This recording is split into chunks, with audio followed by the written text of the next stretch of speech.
Ils sont vraiment les produits de notre société, et bien voir que le miroir en face d'eux, c'est aujourd'hui l'économie financière qui veut tout de suite. Voilà, comportement de prédateur, c'est la même chose. Et dernière chose, c'est une citation du fils de Semprun qui a écrit un essai dont Sportès se sert comme exergue à certains chapitres, où Semprun écrivait « À quels enfants allons-nous laisser le monde ?» Tout de suite, donc, le roman Chez Fayard de Morgane Sportès. En tête des ventes, L'équation africaine, le nouveau roman de Yasmina Khadra chez Julliard, qui commence en Allemagne, à Francfort, quand un médecin est confronté à ce drame qu'est le suicide de sa femme. Pour surmonter son chagrin, il part avec un ami richissime, versé dans l'humanitaire, sur un grand voilier, direction les Comores, mais au large des côtes somaliennes. Le bateau est attaqué par des pirates et les deux Allemands sont kidnappés et détenus en même temps qu'un jeune Français.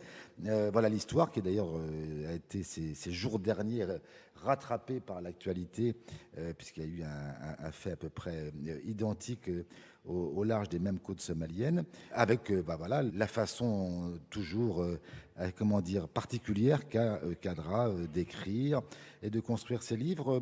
Qu'en pensez-vous, Jean-Claude? Ce que j'en pense, je rappelle quand même aux auditeurs que tu es en règle générale un fidèle soutien des œuvres de Yasmina Khadra, Au masque et la plume. Alors, je comptais me livrer une sorte de mea culpa. Mais c'est la vérité, non? Ah mais oui. Hélas, oui. Ça appartient au passé. Je veux dire, bon, voilà. Mais je comptais rendre hommage. Je comptais rendre hommage à mes amis du Masque et la Plume qui régulièrement me tombaient dessus en me disant c'est pas possible. Eh bien, chers amis, je suis obligé aujourd'hui de confesser que vous aviez raison. Voilà. Vous aviez raison. Voilà. Non, là, on est face à un cas grave de non-assistance à un écrivain en danger. C'est-à-dire que et là, moi, je me sens un peu coupable et responsable. C'est-à-dire qu'on l'a au début poussé et voilà. Je n'étais pas tout seul. Mais j'aurais été tout seul comme avec Dariussec à dire c'est pas bon, c'est pas grave, j'assumerai pareil. Mais là, voilà, je vais te dire. Alors là, ça décourage un peu la critique. C'est-à-dire dès les premières phrases, on se dit ouh là là, c'est mal parti, le voyage va être pénible. C'est même pas qu'il va être pénible, c'est qu'il va être terrible, quoi. Alors là, ça décourage la critique. Alors moi, ce que je vais faire, je vais vous lire quelques passages, comme ça vous allez comprendre que c'est même pas la peine de faire de la critique. Alors, par exemple, quand le héros a peur, Yasmina Khadra écrit « Une sueur froide me verglace le dos ». Et quelques pages plus loin, il dit « Une couche verglacée me cimente le dos ». Son acolyte, il s'appelle Hans, reste silencieux, et il écrit « Le mutisme de Hans me dégarnit les flancs ». Quand vient le crépuscule, il écrit « C'est la nuit qui revient délester le jour de ses mirages et rendre à l'obscurité la pudeur de ses nullités. » C'est très beau tout ça. Pas mal celle-là. Celle-là est pas mal. Elle est bien. Alors, je vous en cite 4 et après on en finit. On vit aujourd'hui dans un monde où les dieux n'ont plus de peau aux doigts à force de s'en laver les mains. À un moment, il dit « Je veux basculer dans un sommeil si profond que j'entendrai mon sang purger mes veines de leur encre. » Bon. Le chuintement... Deux encore. Non. Ah, mais c'est dommage, je suis sûr que vous avez envie. On fait pas jusqu'à... Parce que parfois ça bouscule le sens. Enfin, je veux dire, on se demande ce qu'on vient de lire. Le chuintement des roues sur l'asphalte a fait taire les voix ordurières et les détonations qui prenaient mes tempes pour des joutes oratoires. Moi, je propose... Ouais, mais... C'est de la poésie, tu vois, tu es totalement... T'es incapable de comprendre ce que sont... Et avant, t'aimais ça en plus, c'est ça. Alors, non, je l'ai entendu longtemps. Moi, je pense que le mea culpa est accompli, là. Je l'ai entendu longtemps, et puis voilà, là j'ai cessé de l'entendre. Alors, évidemment, c'est un livre sévère sur l'Afrique, aussi sur le regard que nous lui portons. En même temps, avec ton accent et tout, les phrases... Et tout d'un coup, elles ont une résonance presque... Pas de racisme sur l'accent, je vais le relire. S'il te plaît. Alors, si vous voulez, à un moment, dans la lecture du livre, le lecteur est pris dans un truc bizarre. Il est même, on n'est plus intéressé par l'histoire. On se dit à quel moment une phrase va barrer le chemin. Je voudrais juste dire une chose. Bon, c'est évidemment accablant, épuisant, c'est même sidérant, mais on en vient à se demander à un moment, est-ce qu'il y a un éditeur? Et que fait-il? Hélas, oui. Et on se dit, il y a forcément un éditeur, puisque ça marche du feu de Dieu. On se dit que le devoir d'un éditeur, c'est parfois de protéger un auteur contre lui-même. Et à ce niveau, c'est là qu'on pourrait poursuivre l'éditeur pour non-assistance à auteur en danger. Mais au lieu de ça, l'éditeur nous dit, dans le 4e de couverture, que Yasmina Khadra est au sommet de son art. Donc là, Pierre, Michel. Moi, je veux bien, mais je veux bien continuer sur ce thème parce que j'avais travaillé de la même façon que Claude. C'est-à-dire que que Jean-Claude. Mais pourquoi? Où est passé Jean? Bon. Je dois avoir Tu pourrais nous dire, Jean-Pierre, pourquoi tu as... Merci. En général, tu es plutôt aussi un défenseur des œuvres de Cadra. J'ai défendu Cadra, bien sûr. Là, je pense C'est que... la soirée des mea culpa. Et pendant ce temps-là, il y a DSK sur l'autre chaîne. On se croirait à un tribunal de... Mais c'est à cause de vous s'il est traduit en 40 langues à l'arrivée. Hein, quand même, Mais hein. je suis un homme honnête et je reconnais mes fautes. Je l'ai dit aussi. J'avais aimé le précédent. Là, je suis tombé... On parlait tout à l'heure de la pédale wah-wah de Jimi Hendrix. Là, c'est un livre écrit à la pédale wah-wah. Parce que...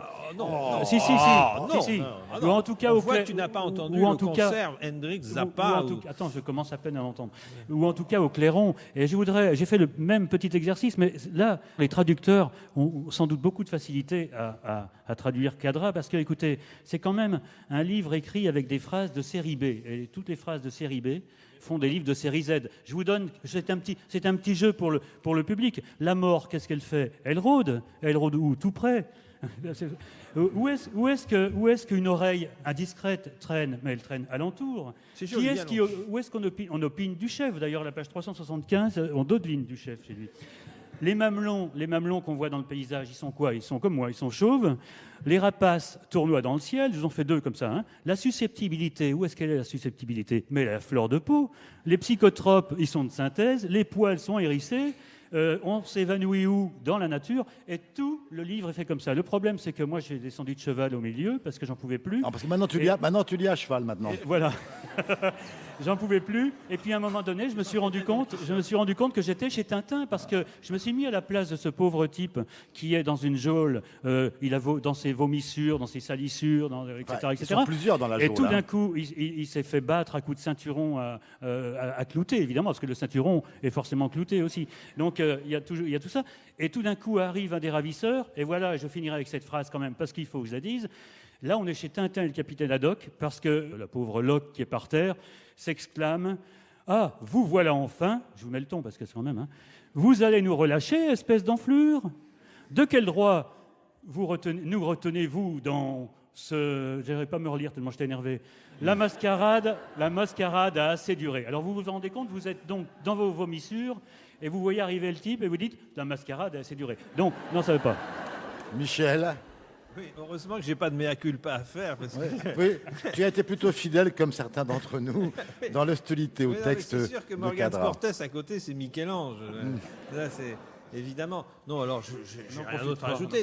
C'est un peu un peintre du dimanche, c'est-à-dire, pour lui... Qu'est-ce que tu as contre les peintres du dimanche? Le peintre du dimanche, c'est celui qui se donne pour objectif de peindre un sous-bois ou un troupeau de bêtes à cornes, ou je ne sais quoi, et qui pense qu'il est nécessaire de rajouter des tonnes et des tonnes et des tonnes de couches de couleurs pour que ça ait l'air vraiment d'un troupeau de bêtes à cornes ou vraiment d'un sous-bois, et c'est terrifiant, c'est épouvantable, et en effet, je crois que ça manifeste un effondrement du travail éditorial. Et chers camarades, je pense qu'il faut traduire devant les tribunaux l'éditeur qui a osé faire ce livre. C'est un peu excessif. Mais cela dit, je plaisante, bien sûr. Cela dit, ce qui est étonnant, c'est que voilà, il y a des milliers de guillemets à mon propos, mais ça suscite une telle passion en tout cas des lecteurs. Arnaud, c'est son meilleur livre. Rassurément. Non mais. Pour en avoir lu quand même beaucoup, je peux vous dire, c'est son meilleur. Vraiment. On est obligé de les lire. Jérôme nous les impose à chaque fois. Le dernier à côté, c'était une espèce d'allégorie qui était insupportable que Claude, enfin Jean-Claude, a dit que c'était un monument indépassable. Non, pas celui-là. Pas celui-là. Pas celui-là. J'étais descendu de cheval, moi aussi, avant. Parce que là, si vous voulez, il y a un fait divers qui est effectivement dans l'actualité, qui peut résonner avec ce que nous vivons, ce qui n'était pas le cas des précédents. Jamais. Ça résonnait nulle part. Donc là, oui, ça résonne.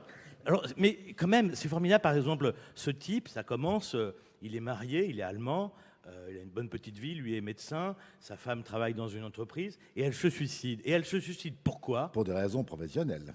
Parce qu'elle n'a pas eu sa promotion. Voilà. Et déjà, on se dit, il y a un problème avec ce livre. Quand même, se suicider parce qu'on n'a pas eu une promotion, je veux dire, ça semble très peu réaliste malgré tout. Elle travaille à Télécom. Non, c'est pas au Télécom. déjà, voilà, tout de suite, ça part mal. Et ensuite, il y a un côté... ça ressemble un peu à Papillon, hein, dans la description de la... promotion, ça part mal. Hein. Le problème, c'est qu'il y a la volonté d'avoir un sujet qui est l'Afrique. Ça s'appelle l'équation africaine, et c'est pour nous dire combien l'Afrique, c'est compliqué. Et effectivement, c'est très filandreux. Là. Probablement caché on au dirait, lecteur, on dirait, éperdument. on dirait le chewing-gum de Malraux, à peu près, au bout d'un moment. Quoi. Mais il y a cette volonté-là de dire quelque chose d'important. C'est ça qui est le plus... Sur l'Afrique et sur les rapports entre l'Afrique et quelque l'Occident. chose de solennel et terrible. Oui, mais du coup, c'est un peu le drame de Allez, cet écrivain. l'équation africaine, Yasmina Kadra, c'est chez Julliard, un Q84, ou plutôt 1984, puisque en japonais, la lettre Q se prononce comme le chiffre 9. Ce sont les 2 premiers volumes parus chez Belfort.